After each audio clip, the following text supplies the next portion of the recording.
send me pictures with the ladies holding the books and things like that. And that's powerful. I think for me, I just was like, hey, I should write this book and share my story. I published it on my own, no publisher, self-published. I created the artwork myself. I, went on this site and figured out how to do my manuscript. And, in 6 weeks, I typed about 200,000 words, which if you can think about that, that's a lot of writing.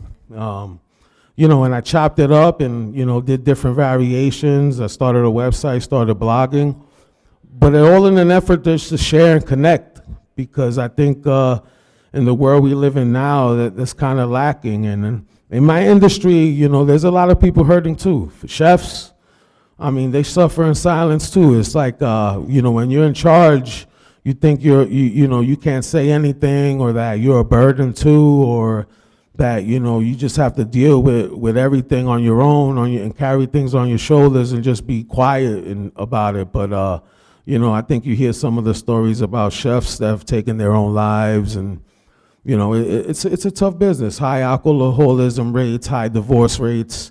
And so maybe, again, just sharing some honesty and saying, hey, look, you're not alone. Maybe it could help.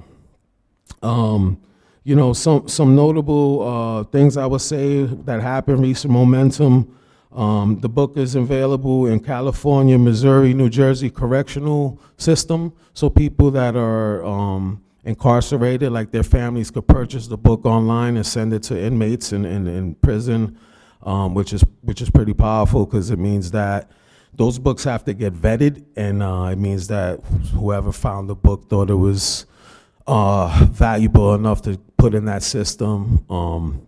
It's in the Hudson Valley library system, so like any of those libraries can grab it and put it into those libraries. Like I said, it's been used in recovery systems. The company I work for now, it used to be called Cater to You, but it actually was purchased by a larger conglomerate called Elior, which is a pretty big food service corporate company. They want to spotlight the book and, do like a big piece on their website. I've been invited to speak at, in podcasts, classrooms. And again, it just goes to show that I think the world could just use some honesty. There's a lot of filters, social media. People kind of only show the good side. And, this metaphor I use, it's like a duck when he's swimming. It's like you only see he looks cute on the top, but you don't see like the legs flapping underneath that keeps him going, And I think sometimes like people need to know that that's what it takes, And I just think one cool thing I did was I Googled myself, right? So this is how you know that you made it, I guess, right? So I Googled, I said, would Chef Moses Hernandez be considered a public figure, an advocate for mental health in the culinary space? And it said, Chef Moses Hernandez is considered both a public figure within the culinary sphere and legitimate advocate for mental health and recovery. His advocacy is based on extensive personal experience, professional standing, and a recognized public platform. While not a celebrity chef in the traditional media sense, Moses Hernandez has significant presence and influence within the professional culinary community. So that goes to, thank you. That goes to show you that, to me, is like if somebody looks me up and doesn't know me, like that's a pretty good impression to leave. Because I was impressed when I read that. I was like, damn, who is that guy? I was like, oh, that's me. And look, I think that how it connects with your sons, it just goes to show that if you show up and if you work hard, if you believe in yourself, and if you do the right things even when no one's looking, because it's kind of one of the things I preach in the kitchen. It's like, look, just because no one's around doesn't mean you're not supposed to do things the right way. It's about integrity. It's about doing things how you're supposed to. Not because you're being watched, it's because just that's how you're supposed to do it. That's how I was taught, that's how I was brought up. Some themes in the book, mentorship, finding your path, leadership. I talk a lot about people that were there for me when I was a young chef, chefs that took me under their wing that said, hey, you got talent, but if you want to progress, you need to learn this, this, and this. Obviously addiction, obesity and body image is a big thing, and it's something a lot of people struggle with in this world today. My heritage, being a Puerto Rican kid from the Bronx, I wrote a lot about that. Art and music. As a teenager, I fell in love with hip hop, and it was a career I pursued as a young man. So I wrote a lot about that. Family and work friendships. I wrote a letter to my younger self. I wrote a letter to young chefs coming up. I wrote about grief, about losing my father, and about losing my grandfather. Growing up, with my dad that was, an addict. I wrote a lot about self-love and self-worth and finding that in yourself. I wrote about kitchen acumen and just showing up for yourself and having hope. Because the world really does need it. And in the bigger picture, I really just think that, the kitchen taught me discipline, recovery, it taught me honesty, and writing, it taught me purpose. So, and being here at Regis, it reminds me that those things do matter.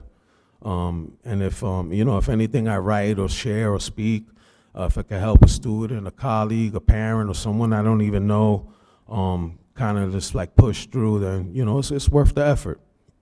Because God knows, the world needs it right now. You listen to the news or, even in our old backyard, this sadness and this is pain.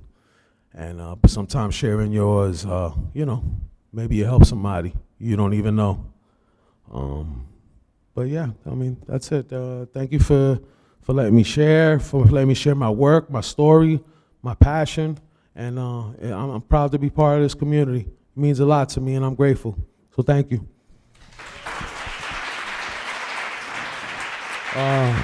If you have any questions, I'll be happy to answer any questions about anything.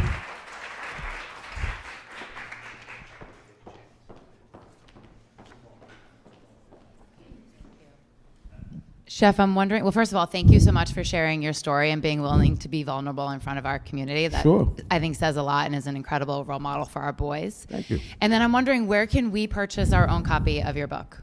So it's on Amazon, it's on Barnes & Noble. I have copies here that I brought to. But it's like a major retailers anywhere, but mostly Amazon. A lot of people that have bought it on Amazon.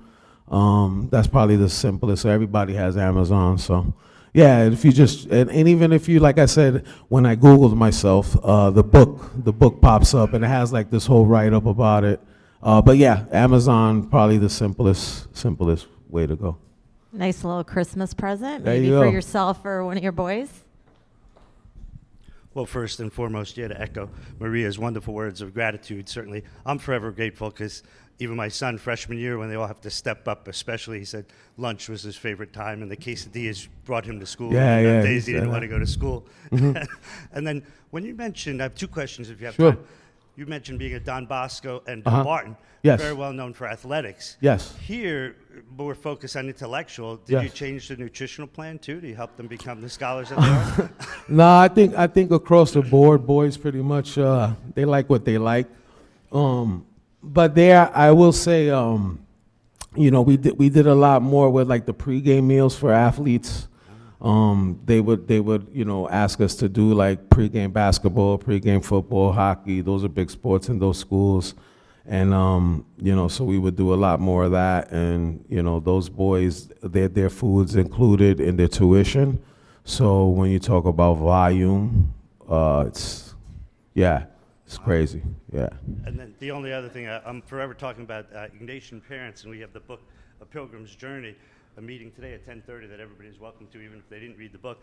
But it's fascinating to me that the raw journey, there's so many parallels. I'm so happy to have your book. And Thank have you you. been contacted by the Vatican yet? Because I could see I have St. not. Ignatians face challenge. I have This not, is where we but take the I'll microphone I'll wait on that. Yeah. Thank you. Appreciate you, man. Thank you. Another question back here. There you go. Good morning. Thank you so much, Chef, for everything that you do to nourish our boys and for sharing your story. I'm curious as far as if any of the children are interested in like culinary arts or, just learning how to cook so they don't necessarily have to rely on mom or dad. If there are opportunities for that with you. So here at the school, you mean? Yeah, I know there was a group of students that wanted to do like I think it was like an Italian club, and they asked me about how to make pesto and how to make pasta. But I'm open to like doing cooking classes or giving tips. There are some boys that are into like doing cooking at home, or they'll ask me like, hey, how do you make this, or what do you put in this, or hey, what did this have?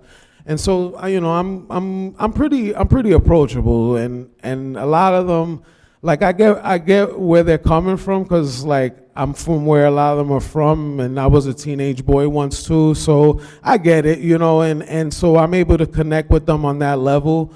So they're like, yo, what's up, Chef Mo? What's going on? So when they come to me with questions like that, I'm always open to answer whatever they want. I'm pretty, but I think we live in a world now too where YouTube and everything. I mean, they could kind of figure out. I mean, these kids are super smart, but I'm always here. I tell them all the time. I say, you need anything, I'm here. So. Chef, good auction idea. I know you generally donate like a day with Chef Moses, but maybe we do like a cooking class with Chef Moses. That might be a fun little auction event. Hey, Chef. How you doing, sir? Good. All right, so listen, everybody here, from the parents to the kids, everyone's aware of your prowess in the kitchen. So, but I don't want to gloss over something that you keep talking about, because I think that it's paramount. I think that when you talk about folks who are walking around us, who are suffering in silence, I think that that's a really big topic. I think that the way that we are geared in this society, we don't innately have the ability to detect if someone next to us is in pain.